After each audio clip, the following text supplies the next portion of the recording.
നമസ്കാരം. Petrol diesel വില വർധന നേരിടാൻ എക്സൈസ് തീരുവ വെട്ടിക്കുറച്ച് കേന്ദ്ര സർക്കാർ. പെട്രോളിന്റെയും ഡീസലിന്റെയും എക്സൈസ് ഡ്യൂട്ടി ലിറ്ററിന് 10 രൂപ വീതമാണ് കുറച്ചത്.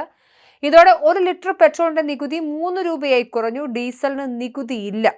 ക്രൂഡ് ഓയിൽ വില വർധനയുടെ ഭാരം ജനങ്ങളിലേക്ക് എത്താതിരിക്കാനും ഓയിൽ മാർക്കറ്റിംഗ് കമ്പനികൾക്ക് നിലവിലുണ്ടാവുന്ന നഷ്ടം നികത്താനുമാണ് നീക്കം. പെട്രോളിന്റെയും ഡീസലിന്റെയും ചെറുകിട വിൽപ്പന വിലയിൽ മാറ്റമുണ്ടായേക്കില്ല. രാജ്യത്തെ ഏറ്റവും വലിയ സ്വകാര്യ എണ്ണ കമ്പനിയായ നയാര പെട്രോളിന്റെയും ഡീസലിന്റെയും വില വർദ്ധിപ്പിച്ചിരുന്നു. മറ്റു കമ്പനികളും സമാനമായ വിലവർധന നടപ്പാക്കുമോ എന്ന അഭ്യൂഹങ്ങൾക്കിടെയാണ് എക്സൈസ് തീരുവ കുറച്ചിരിക്കുന്നത്. ബ്രന്റ് ക്രൂഡിന്റെ വില ബാരലിന് 106.73 രൂപയാണ്. കഴിഞ്ഞ ഏപ്രിലാണ് അവസാനമായ അധിക എക്സൈസ് തീരുവ കേന്ദ്രം പരിഷ്കരിച്ചത്. അന്ന് രാജ്യാന്തര എണ്ണവില ഗണ്യമായി കുറഞ്ഞതിന്റെ മെച്ചം ജനങ്ങൾക്ക് നിഷേധിച്ചുകൊണ്ട് പെട്രോളിന്റെയും ഡീസലിന്റെയും അഡീഷണൽ എക്സൈസ് നികുതി കേന്ദ്ര സർക്കാർ 2 രൂപ വീതം കൂട്ടുകയാണ് ചെയ്തത്. പമ്പുകളിൽ പെട്രോളിന്റെയും ഡീസലിന്റെയും വില അന്ന് കൂടിയില്ല എങ്കിലും ജനങ്ങൾക്ക് അർഹതപ്പെട്ട ഇളവ് ലഭിച്ചില്ല. കഴിഞ്ഞ ദിവസമാണ് നയാര കമ്പനി ഇന്ത്യയിൽ പെട്രോൾ ഡീസൽ വില കൂട്ടിയത്. പെട്രോളിന് 5.30 രൂപയും ഡീസലിന് 3 രൂപയുമാണ് വർദ്ധിപ്പിച്ചത്. ഇന്ത്യയിലെ ഏറ്റവും വലിയ സ്വകാര്യ ഇന്ധന റീറ്റെയിലറാണ് നയാര. ആഭ്യന്തര ഇന്ധന ലഭ്യതയെക്കുറിച്ചുള്ള ആശങ്കകൾ ഉയർത്തി ഗുജറാത്തിലെ വാഡിന റിഫൈനറിയിലെ പ്രവർത്തനങ്ങൾ താൽക്കാലികമായി നിർത്തിവെക്കാൻ കമ്പനി തയ്യാറെടുക്കുന്നതിനിടെയാണ് വില വർധനവ്. രാജ്യത്തുടനീളം കമ്പനിക്ക് 6660 ഔട്ട്ലെറ്റുകളാണുള്ളത്. മറ്റ് കമ്പനികൾ ഇന്ധനവില കൂട്ടിയിട്ടില്ല.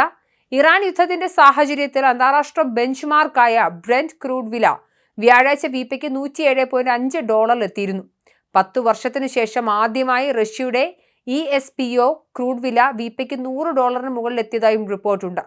ഇറാനെതിരായ US ഇസ്രയേൽ യുദ്ധവും തുടർന്ന് ഹോർമൂസ് കടലിടുക്കിൽ ടെഹ്റാൻ ഏർപ്പെടുത്തിയ ഉപരോധവും മൂലമുണ്ടായ ആഗോള ഊർജ്ജ പ്രതിസന്ധി ഇന്ധനവില വൻതോതിൽ വർദ്ധിപ്പിക്കുന്ന സാഹചര്യം ഉണ്ടായിട്ടുണ്ട്.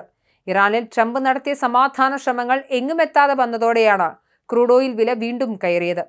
ചർച്ച നടത്താൻ പോലും ആരെയും ഇറാനിൽ അവശേഷിപ്പിച്ചിട്ടില്ല എന്നാണ് കുറച്ച് ദിവസങ്ങൾക്ക് മുൻപ് US പ്രസിഡന്റ് ഡൊണാൾഡ് ട്രംപ് പറഞ്ഞത്. എന്നാൽ കഴിഞ്ഞ ദിവസങ്ങളിൽ അദ്ദേഹം നിലപാട് മാറ്റി. ഇറാനുമായി സമാധാന ചർച്ചകൾ പുരോഗമിക്കുകയാണ് എന്നായിരുന്നു അദ്ദേഹത്തിന്റെ പ്രതികരണം. ഇത് യുദ്ധത്തിന് താൽക്കാലികമായെങ്കിലും പരിഹാരമാകുമെന്ന സന്ദേശമാണ് നിക്ഷേപകർക്ക് നൽകിയത്. ഇതോടെ ഹോർമൂസിലൂടെയുള്ള ക്രൂഡ് ഓയിൽ ഗതാഗതം പുനരാരംഭിക്കാനുള്ള സാധ്യതയും മങ്ങി. മേഖലയിലെ ഊർജ്ജ കേന്ദ്രങ്ങൾക്ക് നേരെ ഇരുവിഭാഗത്തിന്റെയും ആക്രമണം നീണ്ടാൽ വില വീണ്ടും വർദ്ധിക്കാനുള്ള സാഹചര്യവുമുണ്ട്. തടസ്സം തുടർന്നാൽ ക്രൂഡ് ഓയിൽ വില ബാരലിന് $12,140 വരെ എത്തിയേക്കാം. വില $180 എത്താനുള്ള സാഹചര്യമുണ്ടെന്നും ചില അനലിസ്റ്റുകൾ പറയുന്നു. ഇത് രാജ്യാന്തര തലത്തിൽ പണപ്പെരുപ്പം വർദ്ധിപ്പിക്കാനും ഇടയാക്കും.